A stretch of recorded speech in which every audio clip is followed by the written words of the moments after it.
राजनीति जितनी सीधी दिखती है उतनी है नहीं, तभी तो एनडीए के विरुद्ध जा रहे कई सहयोगियों को सबक सिखाने के लिए बीजेपी ने अब ठान ली है, जिसका रुझान भी आने लगा है और पहला झटका चिराग पासवान को लगने वाला है।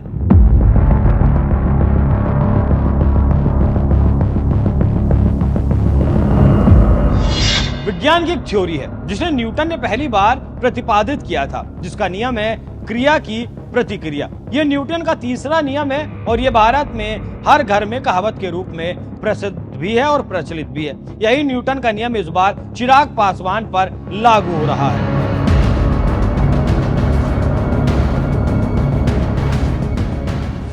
जी हां, मोदी सरकार को बने हुए अभी 2 महीने ही हुए हैं, लेकिन जानकारों की माने तो तीसरे टर्म में मोदी सरकार की तेहरी हो गई। एक के बाद एक फैसले वापस हो रहे हैं और राहुल गांधी की मदद एनडीए के सहयोगी कर रहे हैं और इससे सबसे मुखर चिराग पासवान है, जिन्होंने मोदी शाह की नींद उड़ाकर रख दी। आप जानते हैं कि सरकार में रहने के बाद भी लोक जनशक्ति पार्टी रामविलास के प्रमुख और मंत्री चिराग पासवान अपनी ही सरकार की नीतियों पर लगातार हमला कर रहे हैं, चाहे वो जाति जनगणना हो, वक्फ बोर्ड हो। इसी से परेशान बीजेपी ने चिराग को सबक सिखाने के लिए अब एक नई रणनीति चल दी है। खबरों की माने तो अमित शाह ने ऐसा जाल बिछाया कि चिराग पासवान की जमीन खिसक गई। जी हां, केंद्रीय गृह मंत्री अमित शाह की एक तस्वीर सामने आई है। इस तस्वीर में पशुपति पारस और प्रिंस राज पासवान से मुलाकात कर रहे हैं। पारस राष्ट्रीय लोक जनशक्ति पार्टी रालोजपा के अध्यक्ष और चिराग पासवान के चाचा हैं। वहीं प्रिंस राज पासवान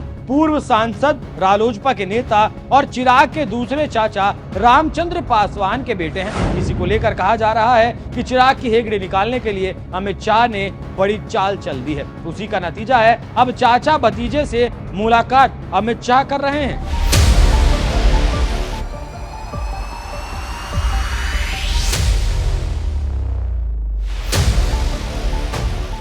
अब चिराग के साथ मोदी शाह ने पहले क्या किया था आप तो जानते हैं कि कैसे पार्टी को तोड़कर चिराग को बाहर का रास्ता दिखा दिया था। तब यही चिराग पासवान अपने आप को मोदी का हनुमान कहते फिर रहे थे और जब मोदी शाह ने दया खाते हुए पशुपति को छोड़ चिराग को जिंदा किया तो चिराग फिर अकड़ में आ गए। ऐसे में फिर चिराग को सबक सिखाने के लिए अमित शाह ने कमर कस ली और उसी की तस्वीर सोशल मीडिया पर अब तैरने लगी है। आप जानते हैं कि चिराग पासवान के पिता रामविलास पासवान 2014 से ही मोदी सरकार में मंत्री थे। उनका 8 अक्टूबर 2020 को निधन हो गया। उसके बाद चिराग ने लोजपा की कमान संभाली। लोजपा ने एनडीए के घटक दल जेडीयू के खिलाफ अपने उम्मीदवार उतारे। जेडीयू को चुनावों में तगड़ा झटका लगा। जेडीयू नेता और बिहार के मुख्यमंत्री नीतीश कुमार ने इस पर कड़ी आपत्ति जताई थी और चिराग एनडीए से दूर हो गए। लेकिन 2024 के लोकसभा चुनावों में चिराग की फिर वापसी हुई और चिराग का राजनीतिक कद भी मोदी के द्वारा बढ़ा दिया गया।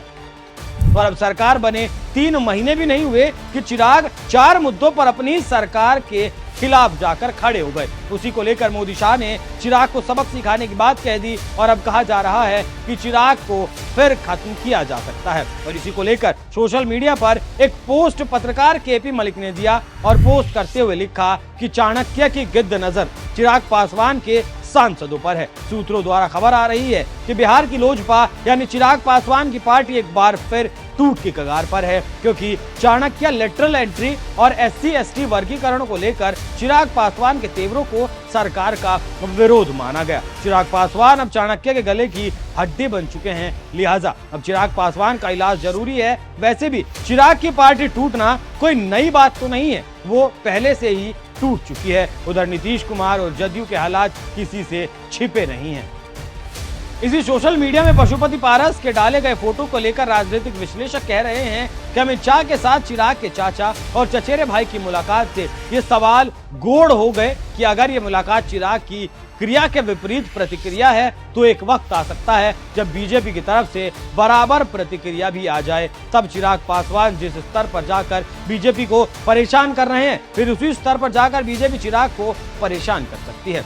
अमित शाह और पशुपति पारस की मुलाकात यही कुछ कहती है। तो आप समझ सकते हैं कि कैसे राजनीति चल रही है और अब मुलाकात होना और फोटो वायरल होना की बात की ये पुष्टि करता है। देखना होगा आगे इस राजनीतिक खिचड़ी में किसकी खिचड़ी पकती है और कैसे राजनीति आगे बढ़ती है, देखना दिलचस्प ये भी होगा। लेकिन अमित शाह की चाल से चिराग के होश तो जरूर उड़ गए होंगे।